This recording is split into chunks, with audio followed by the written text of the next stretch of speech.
Portion of today's podcast is brought to you by Wise. Unlock your financial future with Wise, the wealth and financial education classes that empower you with the essential skills to manage your money, invest wisely, and build wealth. Join Wise to gain your confidence and make informed decisions and secure financial independence.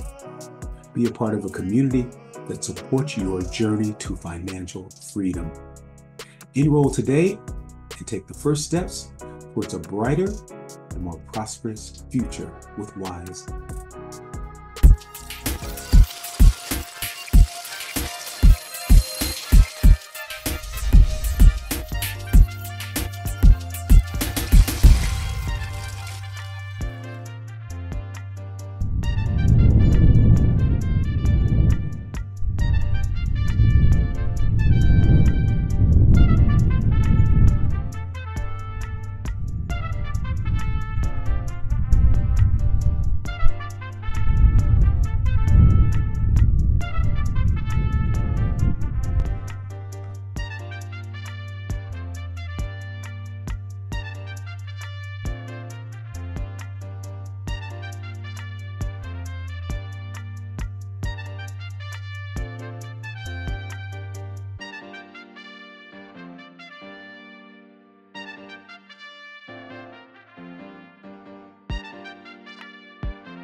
Hi, everyone, and welcome to OneMicNite, the podcast that brings you stories of artists and people on their journey, helping to guide, answer questions, and motivate you in life and the business.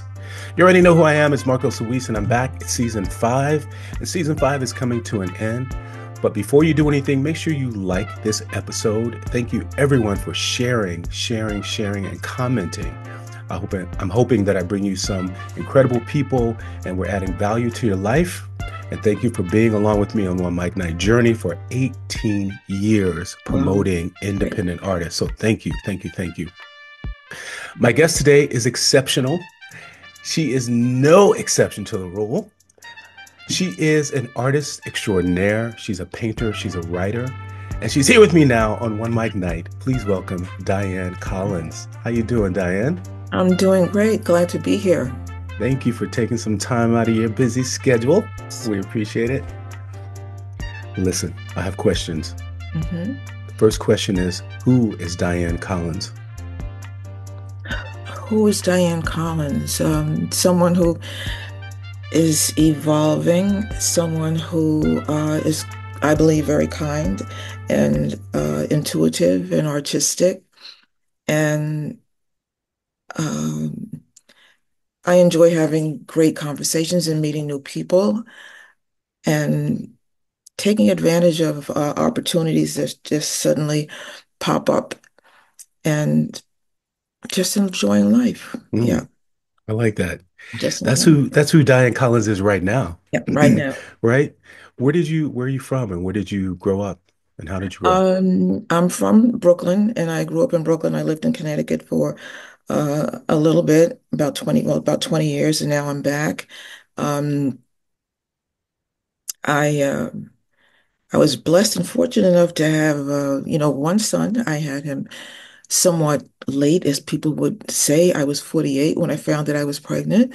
So that was a miracle and a wonderful thing and just put me in a whole nother trajectory and brought younger people into my life because I was like the mother of the mommies, And he's graduated from college and he's living in Manhattan and working. So that was a different and wonderful journey. And so now it's my time because I paused everything for him and now it's me. That's beautiful. I love that. Yeah, yeah. What was growing up like for you? You said you grew up in Brooklyn and then left for Connecticut. What was Brooklyn Yes. like back then? Oh, Brooklyn was wonderful. I mean, I grew up in the 60s. It was all Motown and all of that. It Mm, was just the handball courts and everything. And my husband, who I'm with now, was my first boyfriend. We met at 14 and 15. wow. He's he's here and that's my son's dad. And so we go way back. And when we listen to all those old songs, I don't have to think about anybody else because I have him right here, So, and then I went on to work for the airlines, and that's what took me to Connecticut and then brought me back. But I am always been an artist at heart, and I never had a chance to really dig into that because it wasn't something that you pursued back then. It wasn't looked at being something worthwhile. Hmm. But now that I know it's worthwhile because that's who I am. Right. The Yeah. creativity never goes anywhere. If it's in there, It, it yeah, never goes never. anywhere. It'll pop up it has to break through. Right. The Yeah. music, the Motown sound and the music that have an influence in your life and how did it? It had an influence in my life because everything was just a love story. And I just love stories. And so that impacted my writing. And then when I went on to start painting, and I didn't bring the ones that have the Motown in it, but I always use like sheet music in the back and with collage on top, the Motown songs and things like that. And I did a silhouette of the Temptations and something of Mary Wells. So it did influence quite a bit. And some of my paintings sort of have a 60s feel to it. Yeah. I So like that, that. yeah. Music is a soundtrack of our lives. So I'm sure if you look back on some of that work, you're probably like, yeah, Yes. that is. Yes. Yeah. Yeah. Yeah. What type of paintings do you do? I brought a couple to show you. One, this is a lino cut. I don't know if you could see it. Yeah. Yeah, it's a Beautiful. line. It's a lino cut, and most of the ones that I do are of faces, and I don't know if you can Oh, see that. wow. And I'm particularly drawn to the eyes. I don't paint anyone that I necessarily know, but Hmm. if a feeling comes up, I yeah. So Can you describe that one to us? What are oh, the eyes saying and what it's is that just representing for it's you? like a Can you hold it's it like up a just a little thought, bit higher? just a thinking about goals and dreams and just a fleeting moment. And there's a lot of collage in here and paint spatterings, and nothing is too exact. And if anything drips or drops, it all stays, it all becomes part of it. That's beautiful. I love that. Yeah. Is that sort of your technique for all your art? Is there a way that you do your art? Is that like your Yes. signature That's style, would you say? my signature style. I may just start off by pasting papers on a piece of board Hmm. and then mixing colors, and then I'll wait. And but it always winds up being a face, no matter how hard I try to get away from them. I do have some abstracts. They were too big to bring, but that's my process. I just start messing around. I usually start with white and then start adding colors onto it. But I love to put pieces of paper in there or words, or Hmm. maybe write a whole thing onto underneath, How do um, you how do you choose? invoking my I'm yeah sorry, go ahead. yeah bringing the energy out. And I'll write on the canvas before I start or the board. I like painting on found things, not necessarily canvas, but Hmm. if I find pieces of things. It's like, I'll tell my husband, don't throw that away. I said, that's art. It may look like garbage. I said, but I'll make it work, like that. What do you mean? Things like a plaque or something you find on the street, maybe, or Something I find on the street or a crate or box or a piece of wood. I would have a pile of things in the corner. And he says, he'll say, I know that's your work getting ready to come. And it may take a while. And I'll look at it and I'll keep looking at it. And all of a sudden, it'll be on the wall and it's something. As long as I like it, it's like, yeah. I like that. You said you paint a lot of faces. Is that something that what's do you find some meaning behind that, or why are you drawn to faces so I'm much? drawn to the eyes Hmm. actually, because the eyes they just tell so much and they're difficult to paint with true feeling. It doesn't have to be exact. I don't like anything too exact because life really isn't that exacting, so I like to leave space. And so my eyes are drawn pretty loose, but there's a definite feeling in them. So if I get the eyes right, okay, I'm good. And right for me is, it's not like a studio right or a professional right. It's just a right feeling for me. Yeah. I love that.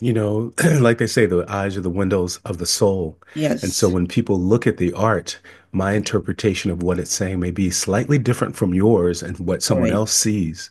Yeah. But there's probably a general feeling that you have from the overall painting All based right. on the colors that you've put in and based on, maybe where the direction of the eyes I, they're looking and things exactly. like that. I love that. I love it. And people always say, well, that looks like somebody I know, no matter what it is. And a couple of people have bought, oh, looks like my aunt. It looks like my Mm. granddaughter, something like that. So, and I think it's all about the eyes because we all, have certain thoughts that are almost common to all of us, wishes and desires and dreams and a moment of confusion. So I like to show all of that in the eyes. Is that something that is indicative of yourself, maybe? That you're painting through that, Yeah, that you want to express something from childhood or from, it's always, I'm always in there because I'm always thinking and wondering and what's next or making sure you live out what you're supposed to be doing and just thinking about it. So that puts a certain look on my paintings that show up. And I think now more than ever, I'm doing really what I want to do, or it's creeping up more and more. I mean, it's getting out more and more. how do you get to a certain age and you just finally decide, hey, everybody else step to the side. Diane's about to do her thing. You know, I it has a lot like, I said with me being blessed would have my son much later and looking, I'm saying, my God, when he was like 15, 16, 17, doing different things that I wish that I had been doing. He was more focused than me. I was just, and then so as he progressed and I kept looking, I said, it's time for me to do something because I was so focused and I didn't have that sort of focus. And so I knew that when he got out that I was really going to take a look at the things that held me back. And even though I didn't like them, and I'm starting to talk about them, and maybe they can help other people. So, and that's, basically how I got there was riding shotgun as I was raising my son, thinking about my life at the same time, saying, I didn't do this for myself. I didn't do that for Yeah, myself. right, And I says, nope, I gotta do this for myself. I'm gonna be my own guide, you right. know. And and I guess the important question is, excuse me, how do we get to that point? Because a lot of people are so stuck, and that's the biggest obstacle in their life is never getting to the point where we feel freedom to pursue our dreams, to pursue our passion. We all have responsibilities, we all have those things, but your life doesn't become balanced until we acknowledge that and until we can get to a point where we let it go, knock down that barrier. That's a very good question. And, I have wonderful, great friends, and the people who you are around can inspire you and say different things that will make you think. Your company has a lot to do with how you even progress in life. And I know the interior, there has to be some crossing over inside of you that says, this is enough, some wake up point. And I'm trying to determine just when exactly was uh, that wake up point for me. And I can't say for sure, but I'm writing as I mentioned to you, I'm writing a book, Mhm. and it in it will discuss a lot of that. And that's a very, very, very powerful question because I know I put everything on pause and I tried to figure out what paused me and Mhm. what released the pause button, So right now the pause button has been released. And so just what, you know, took that off. Yeah, it's probably hard to say. And I Mhm. don't know if there's one thing that actually No, pinpointed it for you. It could have been a gradual thing where you just slowly released everything in your life. You dealt with the things maybe that happened in the past, yes. and then it just opened like an epiphany. And you said, Yes. I'm going to start working on me. I'm going to start. And I know for me, it's becoming a man of a certain age. I ain't no spring chicken. No. And when you think about what your Oh, life was and what? what you want to leave behind for other people, part of it becomes Exactly. service. Part of it becomes, you know, surrounding yourself with people who uplift you, people who want to see Yes. you, who smile when you walk in the Yes. room, who support you. You get to that point in your life. Where am I with my own life? Exactly. Right. Exactly. Um, right now I do live in a building that is for people supposed to be 55 or 65 or older. Mhm. And I noticed that, a lot of people they were just sitting around and being lonesome and whatnot. So I started a group, a workshop called the Golden Thinkers, and it's called Embracing Wisdom, Enriching Lives. And I meet with them once a week on Wednesdays, and we discuss. I figured out what can we talk about. So it's very easy. I didn't want to make people feel they couldn't do it. Some people, came from very difficult backgrounds, and so we talk about words and we talk about quotes, and one quote we talk about, one a metaphor was low hanging fruit, because I was apple picking the other day with my husband, and there was some fruits on the ground. He said, well, I said, but these are available, these are good. I said, you don't have to always reach up. And so that went into a discussion that we had about, there's something good about low hanging fruit and enables you to get to the one on top. And does it hinder you to always reach for the low? But does it help you to practice to get up to the high? So those type of Mhm. things we talked about, and that made for a very interesting discussion. The positive and negatives of going for what's easy. Is it bad or is it good? Can you grow? Will you be stagnant? But we did pick up those apples at the bottom. They were very fine and they made good apple pie. Right. So Good. See? we got some from top. So it was good. So that's some of the things that we talk about. Poetry, we read, quotes and different things like that. So it's really good. So it's shaking them up and they become very engaged, and I love it. Yeah. That's a beautiful thing. I mean, we're using art and metaphors for life. Yeah. That's a beautiful thing. And it also becomes sort of a safe place and a gateway to open conversations for other things. Oh, That is a yes. beautiful thing, Yeah. especially when you have seniors who, like you said, have maybe gone through things in their own life, never Yes. talked about it, and now they're at a point where they want to let those go, like you and I just talked about. Yes. You know, that's a beautiful thing. Oh, I What love it. what made you decide to do that for the building for your?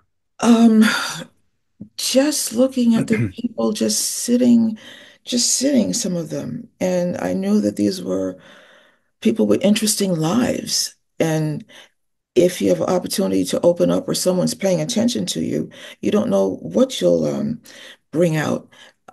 And uh, I was listening to a talk the other day. I think it was a lieutenant governor, and he mentioned a phrase. He said, proximity to power.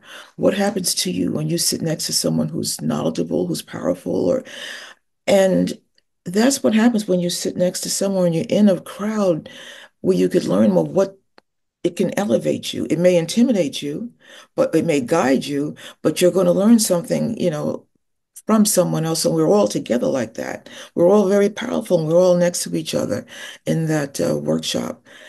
And people are saying things that were never, that were dead quiet before. Wow. And you realize that it may be poetry, but it's accessible to you. It's not all up in the sky. You put yourself into it.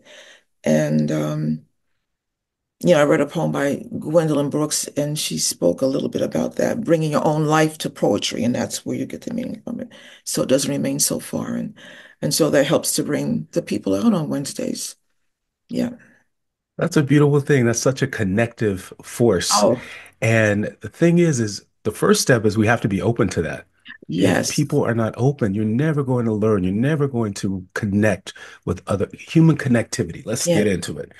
That It's, is what we're missing right now. We're talking about, even our politics. Look at what's happening in politics. There's yes. one candidate who wants to unite I, everyone. one candidate who wants to bring everybody together in the name of the United States. We States. don't have to agree on everything, but we have to be open to, give and take, give and take. The other Absolutely. one is so far off the deep end. Let's not, Uh, we don't have to talk about politics if you don't want to, no. but, it's a felon, is, Yes. so many things Yes. that it's so divisive. What are we Yes. learning? We're Yes. learning something that we don't want to learn. We're learning That we don't hatred. We're want to learn. learning all these things. That's not where we should be in life. No. It No. really isn't. It is not. It is not. So, on Wednesdays when I go to my group, I'm really happy, really happy about it. And we started a newsletter. They wanted a newsletter. I said, "Okay." I mean, that was really, I said, oh my God. And I'm not a tech person, so they're helping me put it together. And so we had our first newsletter last month, and I'm preparing the next one. Just going over things. And it's been very enriching because you're sitting next to people you don't know what they've been through, whether they've been in shelters, whether it's domestic violence. You can be next to people who hold several doctorates. And you don't know where life brings you all together. And we learn from one another.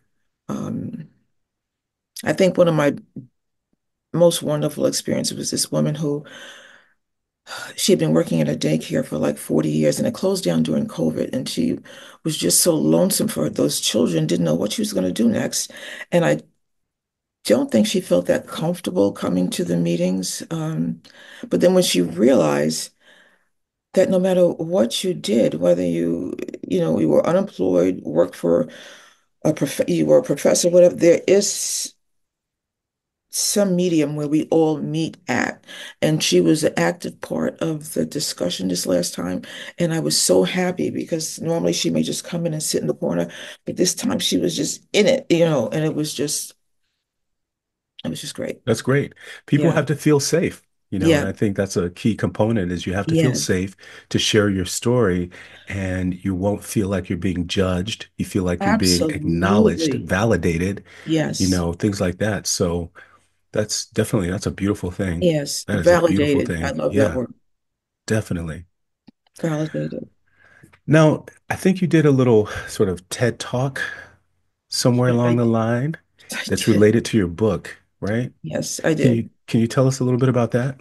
Um, the TED Talk has to do with being a family scapegoat, and which is a, a difficult subject, especially for the Black population, as we don't talk about our families, we don't talk about our problems, we don't go notoriously to mental health people and like that.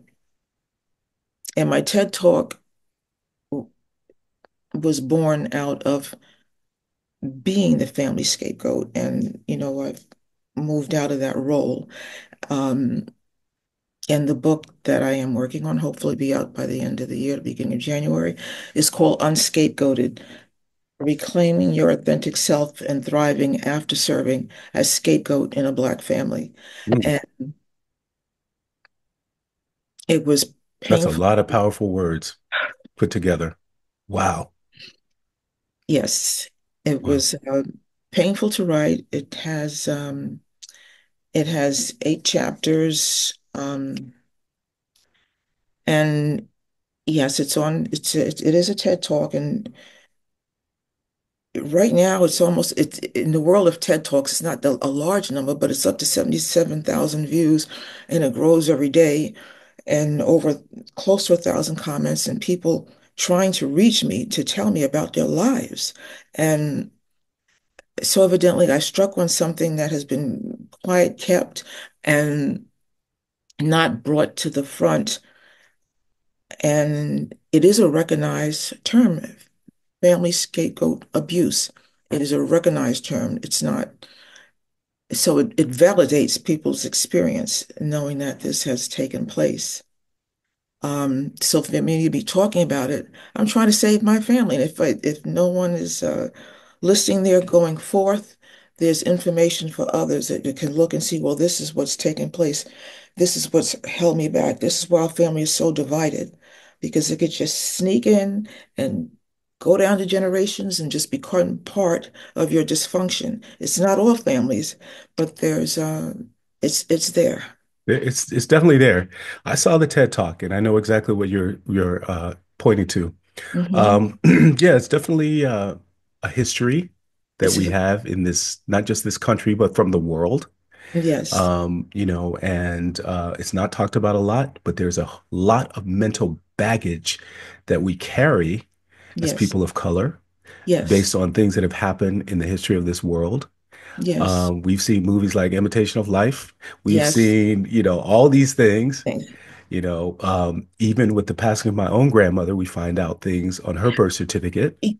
You know, these are things that are never talked about, Never talked about. right? And sort of just pushed to the side. And if anybody has any sort of mental health issues too, that's pushed to the side. Oh, cousin such and such child, he's a little afflicted, Yes, but yes, and we don't yes. talk about it. We don't talk about We it. don't talk about it. But let's talk about it. We Yes, have to talk about you it have now. to talk about it. We have to talk You about have it. to talk about it. Is your And cup full? yes, yeah, Hmm. yeah. I You're would still say filling too. I would say my cup is full and but it's a good full. It's not like before when it was filled with confusion and just confusion, wondering Mhm. just what is going on. But now that I'm on this road for clarity, because you got to get clarity. You have to That's understand right. what the world is happening. And that is, uh, my book has like four themes in it. And it's clarity, communication, compassion, and commitment. Mm. Yeah, those are, that's the framework of the book. And the end chapter, it says that you have to be your own hero. No one's going to come in and save you. You've got to save yourself. And, the tools to save yourself, you've got to reclaim who you are with your values and your determination, and just picking up those things that you left behind and not listening to the narrative that was created around you, but building your own narrative. And that's what I'm doing right now, with my golden thinkers, with my art, with the book. And that narrative that they had, what that is, I have moved myself away from that. It's harder. It's not as easy as it sounds. It's deliberate, continuous steps, Intentional. Intentional. very intentional. That's right. Yes, Yeah, ma'am. very intentional. If I didn't learn anything about anything, I learned intention. And if you don't mind, I'll give you the name of the 8 chapters. Absolutely. Okay. The first chapter is Inherited Wounds, Understanding Present Struggles Through Black Families' Unhealed Traumatic Legacy. Mm, Chapter 2, The Blame Bearer, How the Family Scapegoat Shoulders the Burden. Chapter 3, Gossip Erodes Family Strength. Chapter 4, Passive Aggressive Game of Family Dysfunction, Hide Pain with Subtle Jabs. mm, Chapter 5, Cultural Blind Spots, How Tradition Masks Dysfunction in Black Families. And Chapter 6, From Blame to Bravery, How Self-Compassion Heals the Scapegoat.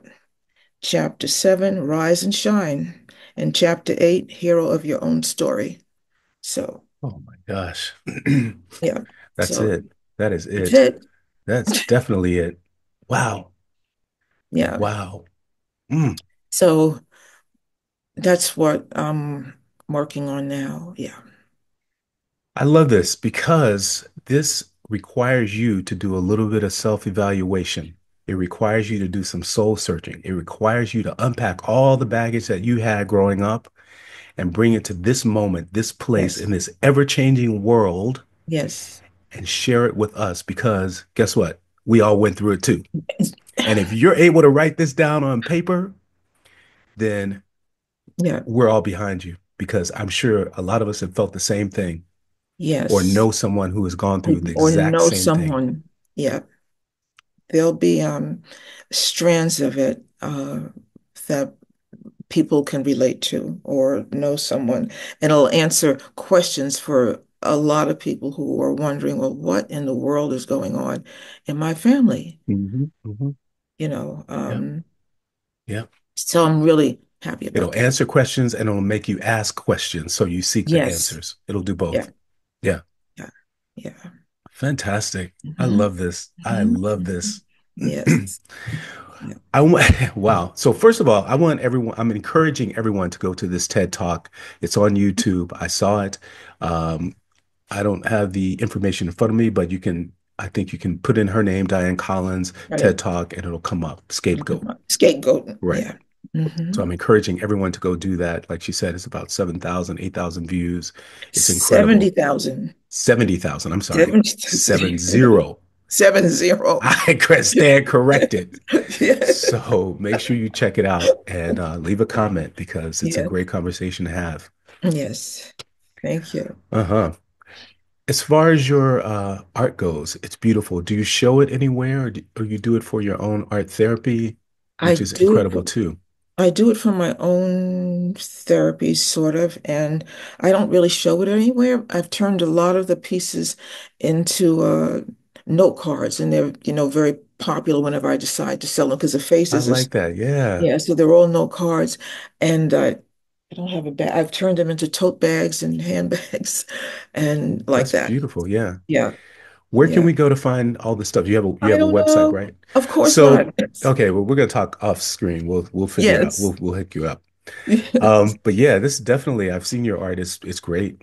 Thank And you you. need to share that with the world too, because art is meant to be seen and shared Yes, and talked it about. is. That's all part of my recovery is getting is getting out there. Yeah. I love it. I love it. Mhm. Do you have anything coming up in the future that you want to tell us about? You're already an incredible Um, package here. We just need no, people to see you. I do. I need people to see me right now. The focus finish is to finish the book because I have so many people reaching out to me about it, and I have to get that done. So that's the focus. Yeah, Oh. that's the complete focus. What's the best way we can get in touch with you? Um,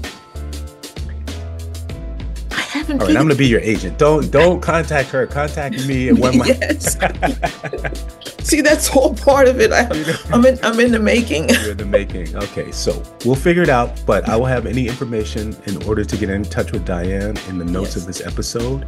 And we're gonna help her complete her journey because she's helping us complete ours. Is there anything else you want them to know? You are Uh, fantastic. You're dynamic.